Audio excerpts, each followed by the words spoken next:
বলেছেন, তো অবশ্যই এখানে আমাদের এক্সপেকটেশন তো ভালো থাকবে। ভালো দিক যে আমরা হোমে খেলছি, যদিও হোম বলতে কিছু নেই বিপিএলে, তারপরেও আমাদের প্রিপারেশনটা ভালো ছিল, মানে আমরা বেশ কিছুদিন আগে এসেছি। তো সেই দিক দিয়ে হোমের ক্রাউডের একটা সাপোর্ট থাকবে, তখনই আমরা মানে যে কাজটা আমাদের করা দরকার প্লেয়ারদের রাইট জায়গায় রাইট ডেলিভারিটা দেওয়া উচিত। তো ইনশাল্লাহ আমরা আশা করছি ইনশাল্লাহ আমরা এখান থেকে হয়তো উইনিং হয়ে যেতে পারি। ওখানে প্র্যাকটিস করতে পারিনি, তবে এই একাডেমিক গ্রাউন্ডে আমাদের প্র্যাকটিস হয়েছে, তবে প্রিপারেশনটা ভালো আছে। তো সত্যি কথা বলতে কি যেটা মেনশন করলাম যে হোম গ্রাউন্ড বলতে কিছু নেই, যেখানে যাই না কেন চ্যালেঞ্জ থাকে আসলে কত দ্রুত আমরা এখানে নিজেদেরকে মানে মানিয়ে নিতে পারি, এখানে সেই চ্যালেঞ্জ থাকবে। আইডিয়া আছে আমাদের কেমন উইকেট হতে পারে, তবে আবারও একই কথা হচ্ছে যে অবশ্যই সেটা এক্সিকিউট করতে হবে যে আসলে মানে টিমের কি প্ল্যান আছে এবং পার্টিকুলার প্লেয়ার আসলে কী করতে পারে। সবসময় এই মেসেজটাই থাকে যে নিজের ন্যাশনাল ক্রিকেট খেলা এবং অ্যাট দ্য সেম টাইম নিজের জায়গা থেকে বেস্ট দেওয়া।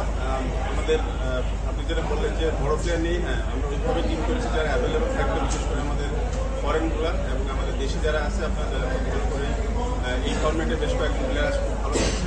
লুকিং ফরওয়ার্ড যে তারা তাদের জায়গা থেকে নিজেদের বেস্ট দিতে পারে, তো অবশ্যই আমরা মিস করছি। আর যেটা বললেন ঘরের মাঠ, আসলে যদি এটা হোম কন্ডিশনে অ্যাডভান্টেজ নেওয়ার জন্য যদি অনেকদিন ধরে প্রিপারেশন নেয় একটা টিম বা অনেকদিন ধরে আপনার প্র্যাকটিস করে, সেই ক্ষেত্রে একটা সুবিধা থাকে। কিন্তু ওই বিষয়টা নিয়েই আসলে গেলে যারা কারোর কোনো সুবিধা পায় না। তো অবশ্যই যারা আমাদের সাপোর্টার থাকবে, আমরা আশা করছি সাপোর্ট থেকে আমরা সাপোর্ট পাবো।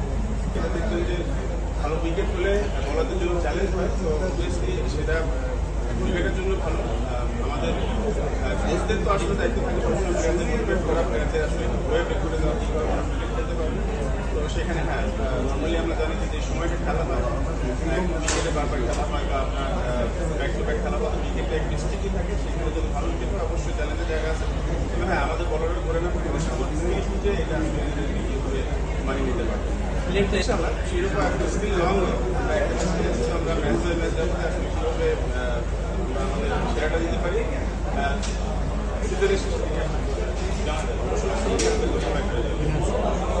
রংপুর টানা 3 ম্যাচ মানে এটা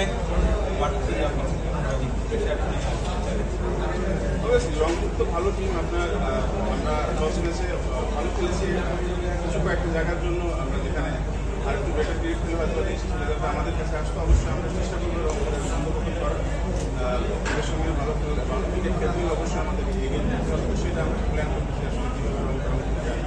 লাস্ট কোয়েশ্চেন বলা কার্যকরী ক্রিকেট বাস্তবসম্মতভাবে ভাবলে এই দলটার মানে জার্নিটা কত দূর হতে পারে বা কত দূর যাওয়া যাবে?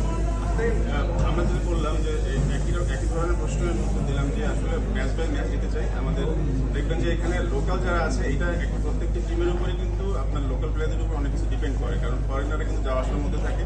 তো আমাদের একটা দিক ভালো যে আমাদের ফরেনগুলো থাকবে, তো সেইখানে এতটুকু আমরা বলতে পারবো যে আসলে একটা ম্যাচ চলে যাওয়ার পরে আসলে আমাদের টিমের স্ট্রেংথ কী অবস্থায় যাচ্ছে বা উইকনেস কোথায় আছে, তো সেটার উপরে ডিপেন্ড করে আমাদের পারফরমেন্সটাকে ডিপেন্ড করছে। ইনশাল্লাহ আশা করছি ইনশাল্লাহ ভালো কিছু।